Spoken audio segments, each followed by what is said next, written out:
Hi there, I'm Lori Lamont. I'm the owner of Deliberate Manifestation, where I help people to deliberately and intentionally manifest, attract, bring into their lives whatever it is that they want. I help them to achieve their goals and really have the life experience that they desire. I'm also an EFT practitioner. Now, EFT stands for Emotional Freedom Technique. And what we do is we tap on our meridian channels while we discuss an issue at hand. It could be physical pain, it could be a trauma, it could be a phobia, an addiction, a limiting self-belief, and we just tap on our meridian channels. Now this is a form of acupressure. So our meridian channels are moving all throughout our body, but these points that we're tapping on are where those meridian channels cross and crisscross, and so we're actually hitting our entire body by just tapping on these points. Now, I use EFT in a wide variety of cases. When you go to an EFT party, or an Energy One party, or a vision board party where we're going to incorporate EFT, what we do is we get into a big group setting, and we all kind of sit together, and anyone that's experiencing any physical pain, and they want to participate, they tell us the pain that they're having, and they gauge it from a 0 to 10. Typically, like a third to a half of the people in a group are experiencing some form of pain, whether it's a headache or a neck cramp or knee or back or whatever it is. Typically, people feel something. So what we do is we tap on that physical pain. So let's say it's a headache. My head is really hurting. My head feels like it's in a vice grip. This pain in my forehead, and we just tap and we talk about the problem at hand, and we're all tapping together, focusing on this one person's issue. And then we go through a couple of rounds, and everyone checks in, and everyone then writes down their number again. They let me know if their numbers come down. I guess every once in a while it could go up, but typically it comes down. A lot of times the pain changes, it moves, it feels different. So we just kind of keep tapping through, and we keep tapping through. So at the end of 15, 20 minutes or so, we kind of check back in. Typically, the first person that we were all focused on, their pain is now at a 0. And then we go around the rest of the room and we see how everybody else is doing. Most of the people that had a pain that were just focusing on this other person's pain, their pain's at a 0 too. And if anyone else still has a number, then we just keep tapping. And we just keep going through until the physical pain is gone, or at the very least, very, very manageable.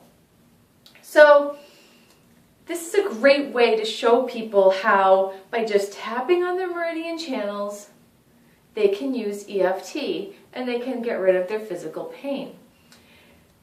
When I work with people individually, that's when it gets emotional. That's when people can feel safe and they can work on their traumas, their limiting beliefs, anything that is really personal, and that's when the real healing comes in. Now, EFT is used by psychotherapists, it's used by natural healers, it's used by a wide variety of people, and it's used for an amazingly wide variety of issues. It's amazing how safe, how fast, how effective EFT really is. It's great for PTSD.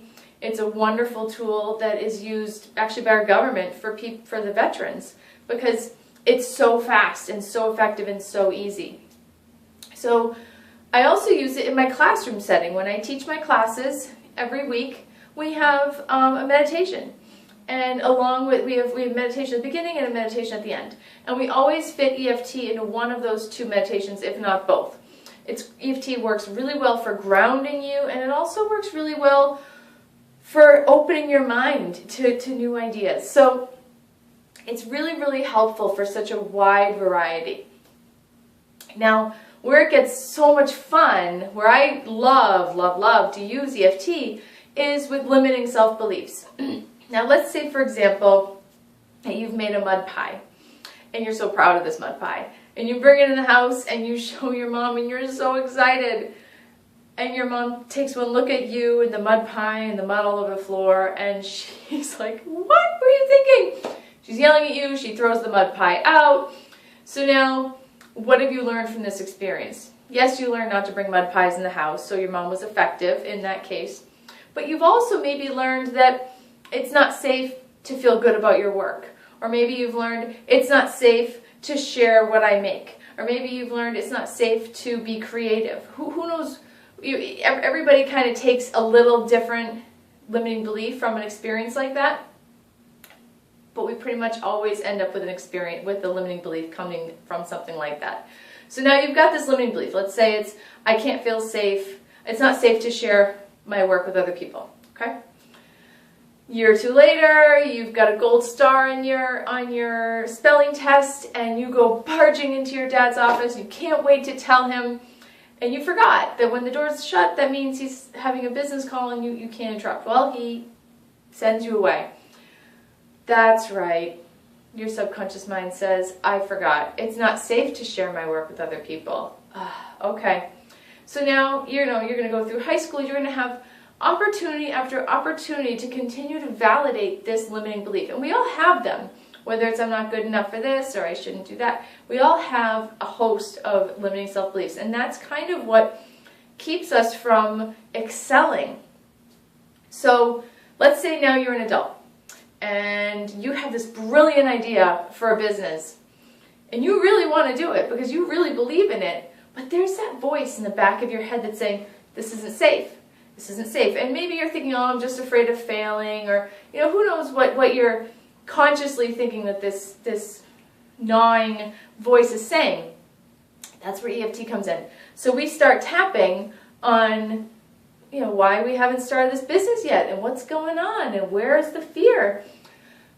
And typically tapping will bring out that limiting belief. All of a sudden you'll hear yourself say it. Well, it's not safe. It's not safe to share my work with other people. No. And then we start going back. Well, can you give me some examples of when it wasn't safe? Next thing you know, we're remembering the mud pie shows up, and here you are, you're an adult, you're sitting in a chair, you're tapping, and you're like, I can't believe I'm upset about this mud pie. Of course I understand why my mom threw the mud pie out. Of course I understand. But your subconscious 4-year-old version of you in the back of your mind didn't understand and has been holding on to it this entire time, preventing you from doing all sorts of things. And it was about to prevent you from going forward with your brilliant business idea. Okay? Do you see how important this is? So, EFT is an opportunity for you to eliminate physical pain, at the very least bring down physical pain, eliminating it typically, and it pretty much always is effective in phobias, traumas, limiting self-beliefs, addictions, habits. It doesn't matter what it is. If it's something that you want to heal, EFT is a great tool. So if you'd like to learn more, you can contact me at deliberatemanifestation1@gmail.com. I hope you have a great day, and thank you for watching.